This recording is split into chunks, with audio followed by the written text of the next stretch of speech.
우리가 계속해서 배우고 있는 것은 예수님의 삼중직에 대해서 배우고 있죠. 이미 배웠죠.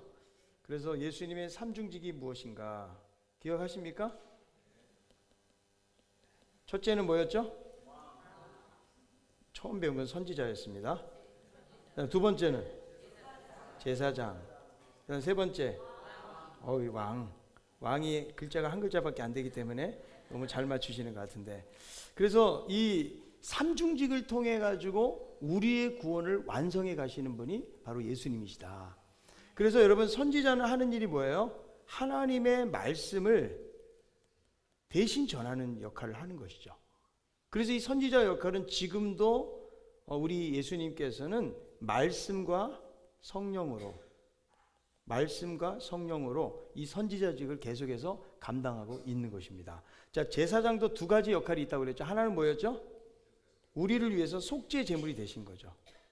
그래서 구약의 제사장들은 제물을 드렸지만 예수님은 친히 제물이 되셔가지고 영원한 제사를 드리셨다. 그리고 또 하나는 뭐죠? 그래서 중보기도, 지금도 하나님 보좌 우편에서 우리를 위해서 간구하시면서 제사장의 직분을 잘 감당하고 계시다. 우리가 지난번에는 왕에 대해서 배웠는데, 왕은 우리로 하여금 뭐하게 하시는 거예요? 복종하게 하신다. 그렇죠? 그리고 우리를 다스려 주시고 우리를 지켜주신다. 뿐만 아니라 원수의 권세로부터 우리를 막아주시고 정복해 하시는, 원수를 정복하는, 이것이 왕으로서의 어떤 역할이라는 것이죠. 그래서 예수님은 이 땅에 오셔서 이 세 가지의 삼중직을 가지고 우리의 구원을 이루셨다는 것을 알 수가 있는 것이죠. 그러니까 여러분, 세상의 종교는 보면은 자신들의 순전한 노력과 열심이에요. 거기에는 은혜의 개념이 없는 거예요. 그런데 이 기독교는 하나님께서 친히 이 땅에 오셔가지고 우리의 구원을 이루셨기 때문에, 그리고 우리들은 뭐 하기만 하면, 그분의 행하신 일을 뭐 하기만 하면, 믿기만 하면 영원한 구원을 받게 되어지는 이런 은혜의 개념이 여러분, 세상의 종교는 없어요. 한결같이 타 종교들은 전부 다 은혜가 아닙니다. 내가 열심히 한 만큼이에요. 그러니까 어쩌면 우리 기독교인들보다 훨씬 더 열심을 내는 사람들도 많이 있어요. 하루 종일 기도하고 돌을 닦고 선행을 하고 이런 일들을 벌이는 사람이 타 종교에서도 얼마든지 볼 수가 있다는 거죠. 왜냐하면 자기의 노력 여하의 모든 것이 달려있기 때문에 그렇다는 거예요. 그러면 여러분, 우리가 열심을 내서 하나님을 섬겨야 될 이유가 무엇인가? 우리는 구원받기 위해서 그런 것이 아니에요. 우리는 은혜를 통해서 우리를 구원해 주셨기 때문에 그것이 너무나 감사하니까 사실은 우리들도 타 종교 그 사람들보다 훨씬 더 하나님을 열심히 섬겨야 되는 거예요. 아멘. 그게 바로 은혜라는 것이죠. 자, 그래서 예수님은 이 삼중직을 가지고 일하시면서 예수님의 상태가 또 두 가지가 나옵니다. 그 예수님의 상태가 무엇인가 하면,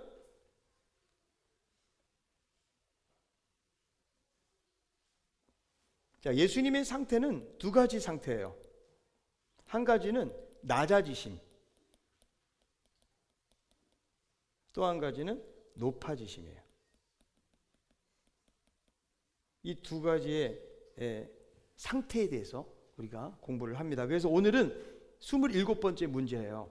그리스도의 낮아지심이 어떻게 이루어졌는가? 여기에 대해서 한번 띄워주시면 우리가 같이 한번 읽도록 하겠습니다.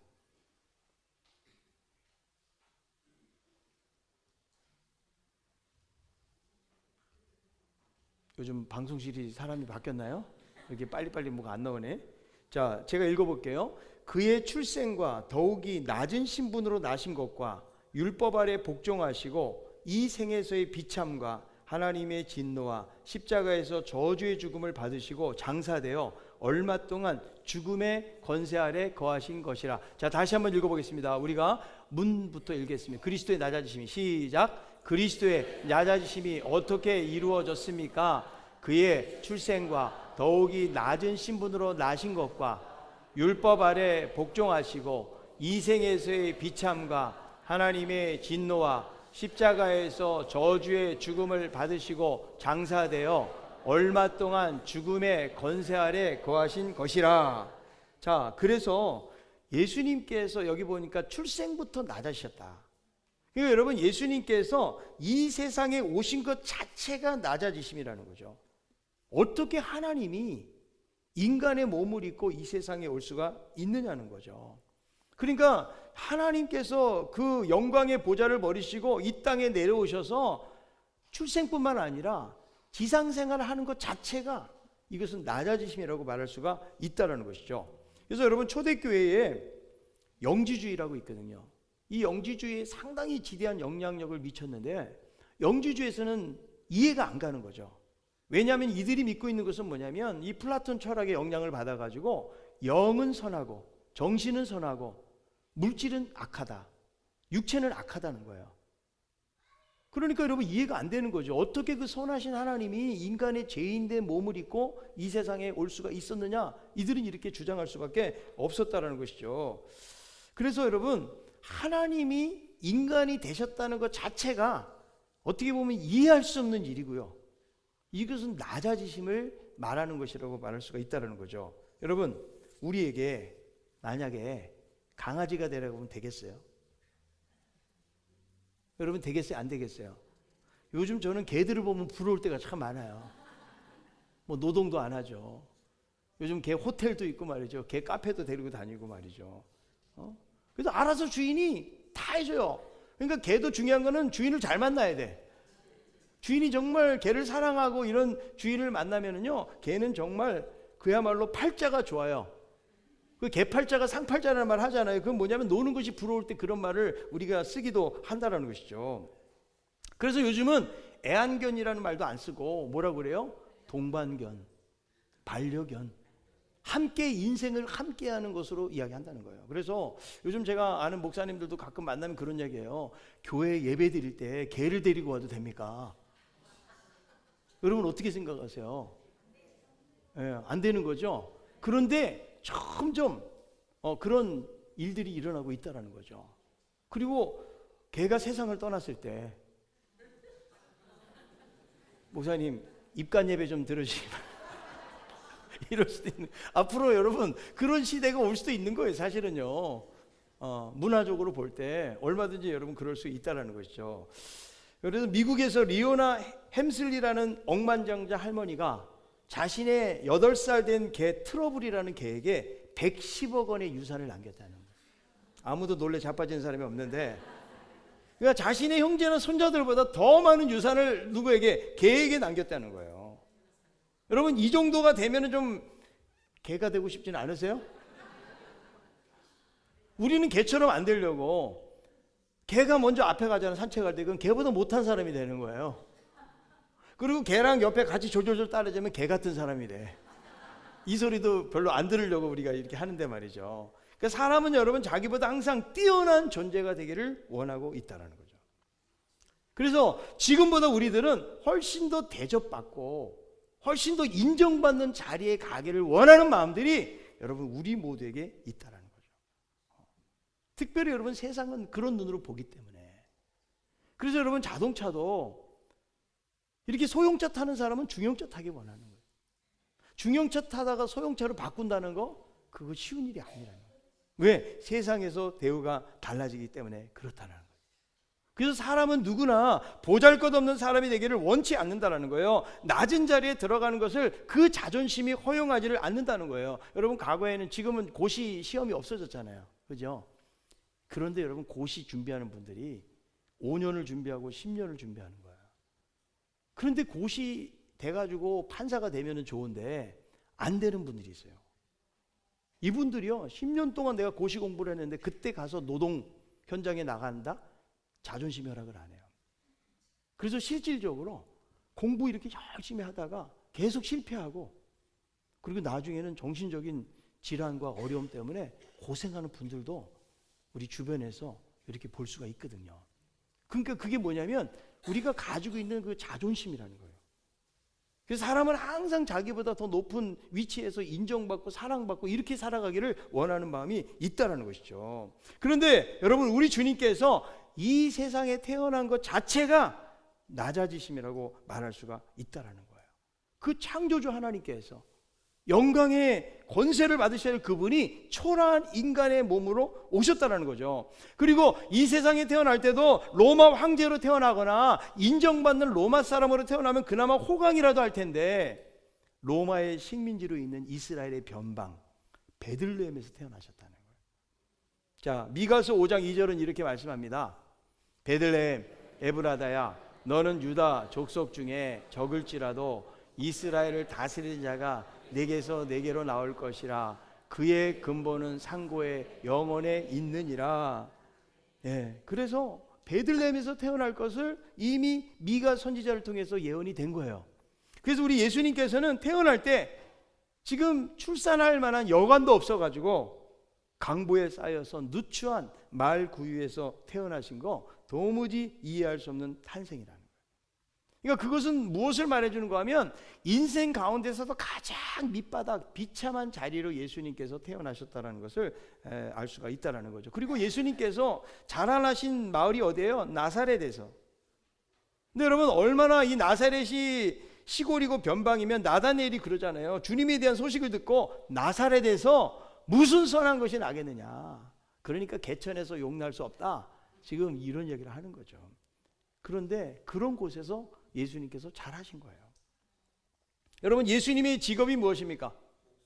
예, 우리가 목수의 아들이라고 그러는데, 이 헬라어에서 목수라는 말은 뭐냐면 텍톤이라는 말이에요. 텍톤.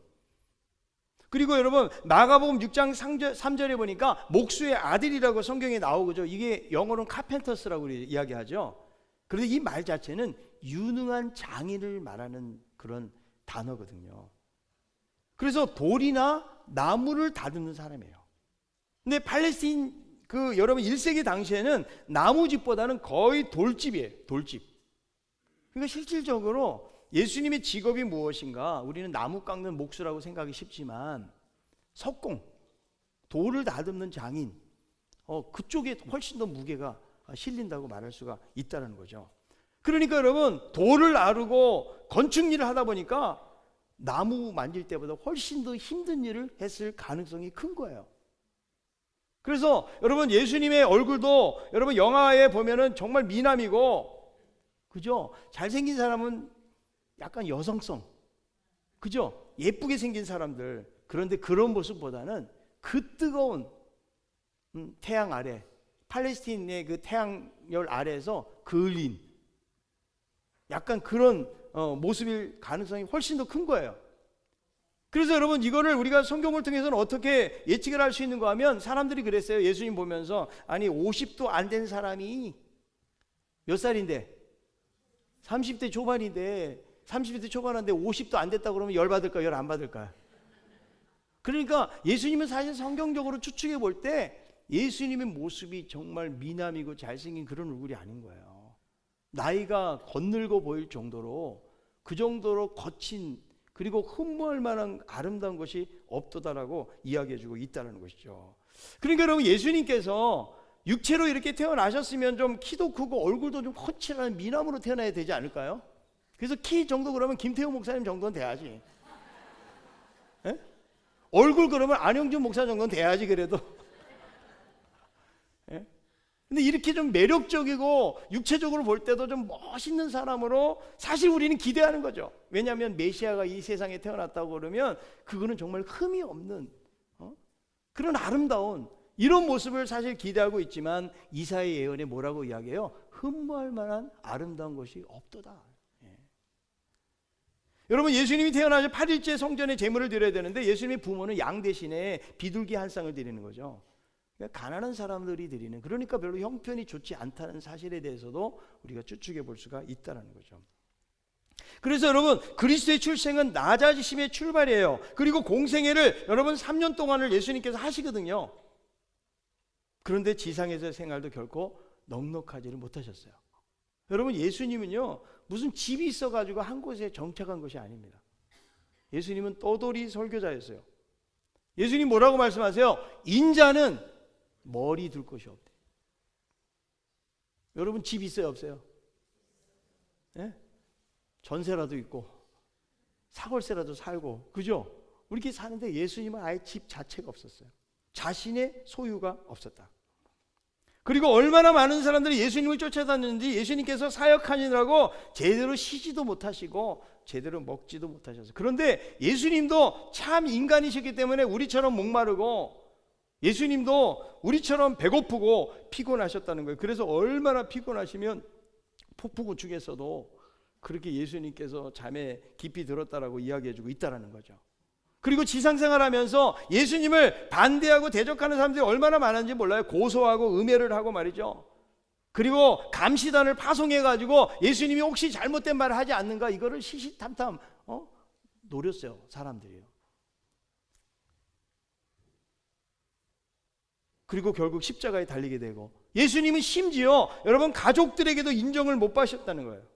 말씀해 보니까 친족들이 미쳤다고 그래가지고 예수님의 모친과 형제들이 찾아오기도 하는 거죠. 그러니까 예수님은 숱한 오해 무시당하고 심지어는 낭떠러지로 밀치려는 무리들도 있었다는 거죠.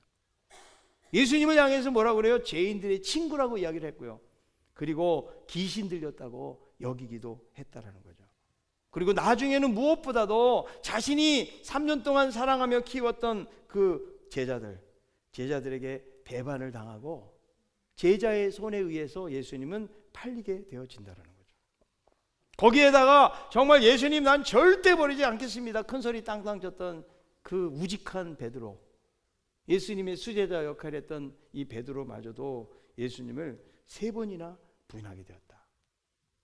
그러니까 예수님이 지상생활 자체가 힘드셨을 뿐만 아니라 주변 사람들, 가장 가까운 친족이나 심지어는 제자들에게까지도 배반을 당하고 그런 삶을 사셨던 예수님이었던 것을 알 수가 있는 것이죠. 그래서 이 하나님의 본체이신 그리스도께는 인간의 삶 자체가 고난의 연속이에요. 여러분 이 죄 많은 인생들을 예수님께서 상대하려고 그러니까 얼마나 예수님께서 힘드셨겠어요. 자, 이사야 53장 3절부터 4절 한번 읽어보도록 하겠습니다. 그는 멸시를 받아 사람들에게 버림받았으며 강고를 많이 겪었으며 질고를 아는 자라. 마치 사람들이 그에게서 얼굴을 가리는 것 같이 멸시를 당하였고 우리도 그를 기히 여기지 아니하였도다.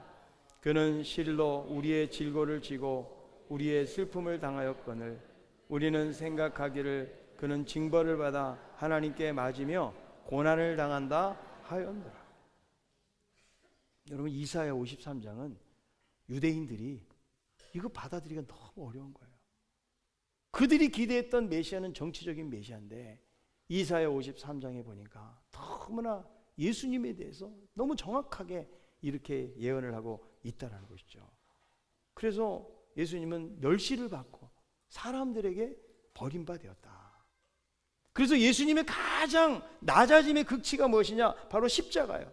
여러분 십자가는 아무에게나 지우는 게 아니에요. 인간에게 내린 형벌 중에서 가장 지독스럽고도 무서운 형벌이 바로 십자가예요. 여러분 그냥 칼로 확 베어버리면 단숨에 죽어버리잖아요. 아픔을 느낄 수가 없어요. 근데 십자가는 그 뜨거운 팔레스틴의 그 태양 사막 가운데서 인간의 모든 그 고통을 죽을 때까지 맛보게 하는 거예요. 그러니까 로마 시민들에게는 이 십자가형을 하지를 않았던 거예요. 노예라든지 반란 주동자 이런 사람들에게 했던 것이 바로 십자가라는 것이죠. 여러분 예수님이 살인하셨어요? 예수님이 누구랑 싸우셨습니까? 예수님이 거짓말하거나 예수님께서 뭐 사기친 것이 있어요? 예수님은 죄가 없었어요. 그래서 이 총독 빌라도도 도무지 예수님의 죄를 찾을 수가 없는 거예요. 나도 상관하지 않겠다. 손을 씻어버려요. 그러면서 판결하는 것을 볼 수가 있지 않습니까? 그런데 유대인들의 강압 때문에 결국은 십자가형으로 판결을 내리게 된다는 것이죠. 여러분 예수님은 십자가 지시기 위해서 오늘 종료주일이잖아요. 예수님께서 예루살렘 성에 들어갔는데 뭐를 타고 들어갔어요? 나귀 새끼를 타고 들어갔어요. 이 얼마나 겸손하신 예수님을 말씀해 주는지 몰라요. 여러분 영웅들이 절대로 나귀를 안 탑니다. 여러분 장군들이 나귀 타는 거 봤어요? 전쟁에서 승리하고 오면은 말을 타는 거예요. 말을 타고 장군들이 자신들의 위엄과 권세를 과시하면서 그렇게 들어가는 거거든요. 그런데 예수님은 말씀의 성취를 위해서 예루살렘에 입성할 때 초라한 나귀 새끼를 타고 들어간다는 그 예언이 있기 때문에 그 말씀대로 그대로 이루신 것이죠.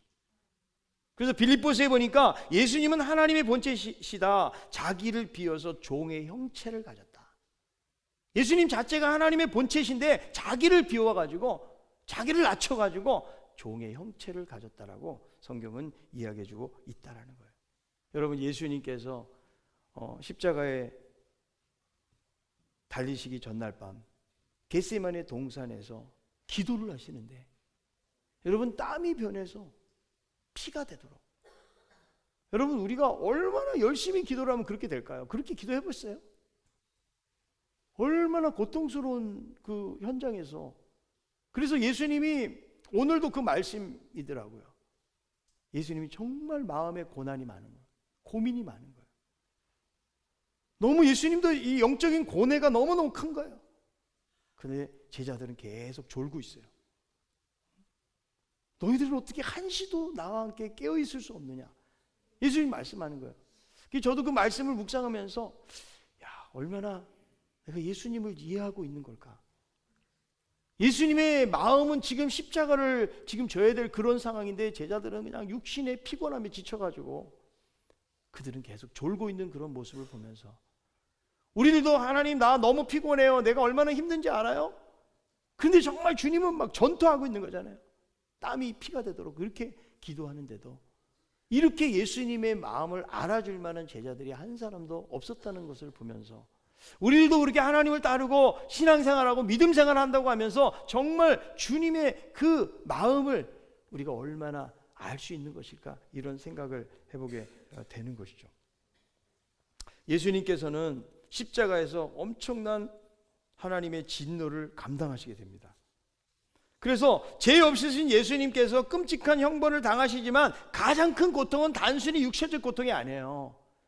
그 사랑하는 아버지로부터 버림을 받게 되는 거예요. 나의 하나님, 나의 하나님, 어찌하여 나를 버리셨습니까? 엘리 엘리 라마 사박다니. 예수님께서 그렇게 말씀하시잖아요. 그것이 여러분, 삼위일체 하나님이 어떻게 분리가 될 수가 있겠어요? 우리들도 여러분, 우리 자식을 어떻게 버립니까? 예? 그런데 인간의 죄 때문에 아버지 하나님이 침묵하고 계시는 거예요. 그 아들의 고통에 대해서 외면하고 계시는 거예요. 그 예수님도 그 고통을 다 참아내시고 완전히 하나님으로부터 철저하게 버림받는 그런 모습으로 십자가에 달려있는 것을 볼 수가 있는 것이죠. 그래서 예수님은 이 처절한 고통 속에 죽으시게 되는데, 여러분, 하나님이 어떻게 죽을 수가 있습니까? 그래서 하나님이 죽는다는 말이 안 되기 때문에 예수님은 꼭 인간이면서도 하나님이셔야 되는 거예요. 만약에 그냥 하나님이시기만 한다면, 이 이단들이, 그런 이단들이 있었잖아요. 예수님을 하나님으로 신성만 인정해 주는 거죠. 그런 말이 안 되는 거예요. 참 인간이시기 때문에 그분이 대신 죽으셨다. 예수님은 십자가에서 6시간 동안의 고통을 당하고 죽으십니다. 그리고 죽은 후에 장사가 되는 것이죠. 그러니까 하나님께서 죽음을 경험하시고 무덤에 매장된 상태를 겪으시는데요, 우리가 얼마 동안 죽음의 권세를 경험하게 되는데, 우리가 사용하는 사도신경에는 죽은 지 사흘 만에 다시 살아나시고 이렇게 고백을 하잖아요. 그런데 여러분, 서구에서는 장사되어 지옥에 내려가시고, 이게 사도신경에도 여러 가지 버전들이 있거든요. 여기에 보면 지옥에 내려가시고 라는 말이 있어요. 그러니까 지옥에 내려가셨다는 것은 무엇을 말해요? 지옥의 권세 아래에서 지옥과 같은 고통을 예수님도 맛보신 것이죠. 여러분, 3일 만에 부활하셨잖아요. 그러니까 지옥의 고통을 예수님께서 맛보신 거, 이것이 예수님의 낮아지심이라는 것을 우리가 알 수가 있다는 것이죠. 그래서 여러분, 주님의 낮아지시면 우리가 생각하는 겸손이 아니에요. 그냥 약간 우리가 겸손해진다 이런 의미가 아닌 거예요. 주님의 낮아지심은 완전히 자기를 부인하는 거예요. 자기가 죽는 거예요. 자, 우리는 내가 여러분 겸손한 삶을 산다고 해도 내가 있어요. 내가 먼저 살아나야 되죠. 내가 다른 사람을 위해서는 죽으려고 안 한다는 거죠. 그런데 예수님은 우리를 구원해 주시기 위해서, 내가 이 세상에 온 것은 죄인들을 구원해 주기 위해서, 많은 사람들의 대속물이 되고 그 죄인들을 섬기기 위해서 예수님께서 오셨다고 말씀해 주고 있다는 거죠. 여러분, 주님을 따라가는 우리들, 이런 의미에서 우리들은 교만해질 수가 없는 거예요. 왜냐하면 예수님이 너무 낮아지셨기 때문에, 그 예수님의 낮아지심 때문에 우리들이 아무리 인생에서 많은 어려움과 고난을 겪는다고 할지라도 주님이 겪으신 거에 비하면 아무것도 아닌 거예요. 여러분, 병원에서 수술하고 또 질병으로 많은 고통 가운데 있을 때 저는 그런 생각을 해요. 우리가 그럴 때, 또 살면서 여러 가지 삶의 많은 문제와 어려움들을 당하게 될 때 이 고난을 어떻게 이길 수 있는가? 예수님이 십자가를 생각하는 거예요. 예수님이 잘못해서 지은 십자가도 아닌데 우리를 구원하시기 위해서 그런 십자가의 고통을 다 참으셨다면 내가 지금 겪는 육신의 고난, 이건 아무것도 아닌 거예요. 여러분, 그 십자가를 생각할 때 우리가 어느 정도 낮아지고 어떤 삶을 살아야 될지를 주님이 십자가를 통해서 우리에게 말씀해주고 있다라는 것이죠. 여러분, 예수님은 이렇게 낮아진 상태에서 우리의 구원을 이루셨습니다. 우리들도 특별히 이번 한 주간 고난주간을 맞이하면서 나를 이렇게 사랑하신 주님, 나를 위해서 이 모진 고통을 다 받으신 주님, 여러분, 세상에 정말 나를 사랑한다고 나를 위해서 죽을 사람이 누가 있어요? 나를 위해서 정말 목숨 다 바칠 사람이 있을까요, 여러분? 여러분, 그런 사람 찾아보기가 어려워요. 그런데 예수님은 우리가 죄인 되었을 때, 우리가 연약할 때, 우리가 원수 되었을 때 그분이 나를 위해서 죽으셨다. 여러분, 그 주님을 생각하면서 이 한 주간을 보내는 우리 모두가 다 되기를 바라고, 주님이 낮아지신 것처럼 주님, 저도 어느덧 이렇게 나도 모르게 교만해졌습니다. 내 직분 감당하면서, 지금 삼중직을 감당하면서도 그렇게 인생의 가장 밑바닥에 오셔서 감당했는데 우리들은 조금 뭐 직분이 있다고 교만해지고 예수님의 그 낮아지심에 대해서 우리가 깨닫지 못하고 살 때가 얼마나 많이 있나요? 예수님의 낮아지심을 통해서 우리들도 낮아지고 그 주님께서 걸어가셨던 그 십자가의 길을 함께 걸어갈 수 있는 저와 여러분들이 다 될 수 있기를 바랍니다.